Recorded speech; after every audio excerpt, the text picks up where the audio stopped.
Estamos de volta aqui na nossa sala de visitas do Mulher.com com a neuropsicóloga Tami, né, Tami? Estamos falando de adolescência, né? Como conversar com o adolescente, ter esse diálogo, relacionamento, passar por esse momento presente na vida do seu filho. Nós tivemos ali os comentários de que precisa de amor, de afeto, né, e tudo isso. E aí tem também uma questão que é o que? A cobrança, né, que os pais têm sobre os filhos. Por exemplo, arrumar o quarto, lavar uma louça, tirar a mesa, fazer o básico, coisas ali em casa. Isso também é importante para gerar esse relacionamento, esse senso aí de família e de interação? Sim, muitos pais têm medo de pedir para os filhos fazerem tarefas domésticas ou ajudar no que for, né? Ai, quase como se fosse um trabalho infantil, que a criança só tivesse que brincar e etc. E não, é muito errado isso. Claro que você não vai pedir para uma criança de 3 anos cozinhar, né? Você tem que ver de acordo com o que ela consegue fazer. A gente tem até umas tabelinhas do que as crianças conseguem fazer em determinada idade, que é bem legal. Mas é importante isso porque a criança cria um senso de responsabilidade e de comunidade dentro do ambiente familiar. Ela se sente pertencente, porque na vida é assim, a gente tem deveres, temos direitos, né? E isso tem que ser ensinado, inserido em casa, né? Tem uma paciente minha que ela mora nos Estados Unidos. E uma mulher que mora lá com ela falou uma coisa que eu achei incrível. Os filhos dela pediram com 9 anos celular. Daí ela falou assim, se tem capacidade de ter celular, cada um tem capacidade de lavar sua própria roupa. E as crianças de 9 anos lavam, secam e dobram sua própria roupa, porque eles queriam celular. Aí, ó. Isso é incrível. Não é? E é verdade. Criança de 3 anos já pode catar os brinquedos. E isso, tem que. Já consegue fazer colocar o sapato no lugar, colocar a roupa suja no cesto, porque ela sabe. Eu falo porque eu tenho 4, então cada um numa idade. E outros mais velhos conseguem lavar a louça, né, tirar a mesa, colocar a mesa. Arrumar a própria cama. Então, arrumar o quarto. É fazer parte do ambiente que você já faz parte, né? Exatamente. Por que os pais têm medo disso, Tami? É o que eu falei um pouco antes, às vezes é culpa. Não sempre, né? A gente não pode analisar todos os casos, mas em geral é culpa. No sentido de que não consegue dar muito tempo, muito carinho para essas crianças, ou por de fato desinformação, de achar que a criança só tem que brincar ou só tem que estudar, né, e acha que isso não é tarefa de criança, então varia muito. Mas em geral esses 2 aspectos, ou uma falta de informação mesmo, ou essa questão de culpa. E na hora de conversar, por exemplo, com os adolescentes sobre a sexualidade? Né? Aí o pai também e a mãe vai ter lá vai travar um pouquinho. Um desconforto. Mas tem uma hora certa para isso acontecer também? Olha, em geral, eles já apresentam questões da sexualidade, não só deles, mas você pode até tentar proteger seu filho, mas o fato é que os amiguinhos vão falar disso na escola, eles estão inseridos no mundo que é globalizado. As novelas, tá tudo muito erótico, tratando dessas questões. Então, a melhor coisa é tratar disso em casa mesmo, porque se a gente tenta não falar como se ele tivesse protegido do mundo, na verdade, seu filho vai para o mundo sem informação, colhendo informação do jeito errado. Então, por mais que seja desconfortável para os pais, eu sei que eu tenho 2 filhos, é importante que essa informação venha segura de casa, uma informação verdadeira, com foco em instruir mesmo ele. E dentro dos seus valores, né, da sua família, porque se o pai e a mãe estão ensinando aquilo que eles acreditam. Isso também vai construir o filho ali. Sim, isso é importante. Mas é importante também dar informações científicas e tudo como realmente funciona, para realmente também proteger essa criança das coisas do mundo, do que acontece mesmo, né? Sim. A gente deve essa informação a eles. Então, ó, pai e mãe, coragem, arregaça as mangas aí. Arregaça as mangas. E assim, para os pais e mães que às vezes têm muita dificuldade, pode levar para um profissional, por exemplo, as meninas, dependendo de certa idade, podem ir numa médica, entender essas questões, podem ir num psicólogo. Às vezes os pais têm muito incômodo em falar, em tratar disso, né? Podem procurar profissionais certos também para ajudar nessa conversa. É bom, né? Ter essa conversa assim. E aí, como identificar, por exemplo, se o meu filho adolescente está tendo algum problema?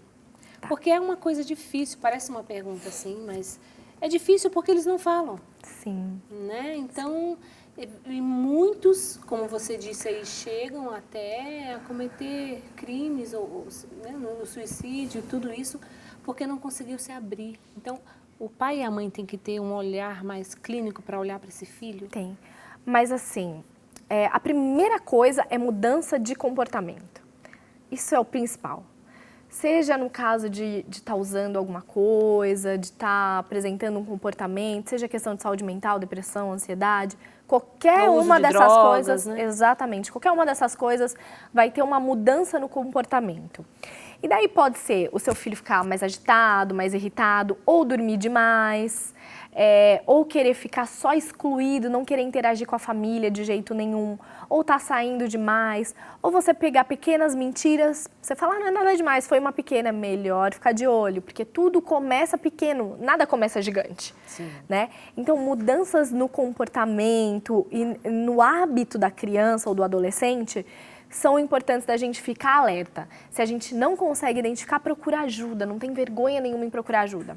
A questão é, como a gente falou, às vezes os pais trabalham muito, não tem essa convivência diária, acabam, infelizmente, não percebendo essas mudanças no hábito ou no comportamento. Exatamente. Né? Então, tá aí, a primeira coisa é a mudança no comportamento do filho. Ou o hábito, né? Alguma coisa que ele fazia muito parou de fazer, ou tá fazendo muito diferente, né? Sempre, por exemplo... Percebeu alguma coisa, senta para conversar, né? Sim. E escola é um termômetro muito bom, porque as crianças vão todo dia para a escola. Sim. Né? É um ambiente que eles ficam muito tempo. Então, participar de reuniões, tá conversando com o professor, com o coordenador pedagógico, é importante, porque eles sempre trazem essas nuances. Tem uma participação com a gente agora, Tami? Vamos ver um pouquinho lá nas redes sociais. Quem está... É a Adriana Gabriel. Oi, Drica. Oi, Tami. Oi, Adriana, tudo bem? Tami, estou gostando muito de suas palavras. Tem um jovem de 18 anos que na infância foi muito bravo e continua sendo. Eu acho que é uma pergunta. Sim, sim. E aí? A gente tem que entender o que é esse bravo.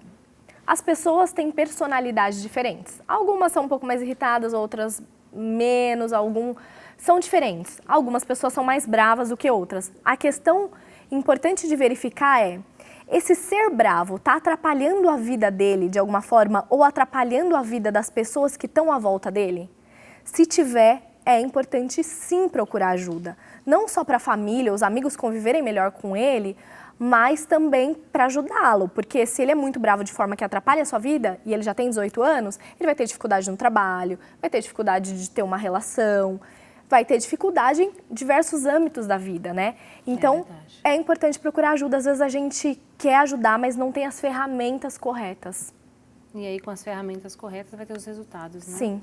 Então, ó, nós falamos aqui sobre a necessidade que o adolescente tem quando começa a descobrir o mundo de pertencer aos grupos, né? E aí ele vai se identificar.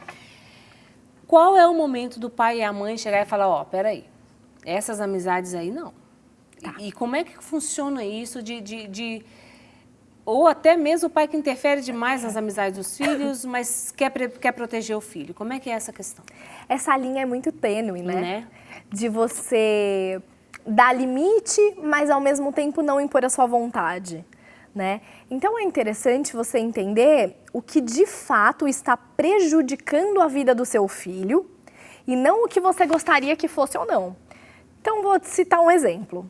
Na minha época de adolescente, eu tinha algumas amigas e a gente estava muito em contato com a mídia, com as cantoras famosas. Então, eu fui e comprei uns vestidos minúsculos, umas saias que tinham o tamanho de um cinto. Meu pai e minha mãe ficaram assim, daquele jeito, né? E daí teve toda uma conversa do porquê, uma roupa mais adequada ou não. Mas o fato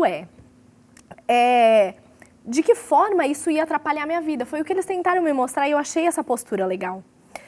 Claro que o adolescente pode simplesmente não querer saber do que você está falando e não entender isso. Mas aí o pai vai falar, tá vendo? Essas suas amigas. Exato. Por isso que você comprou esse vestido.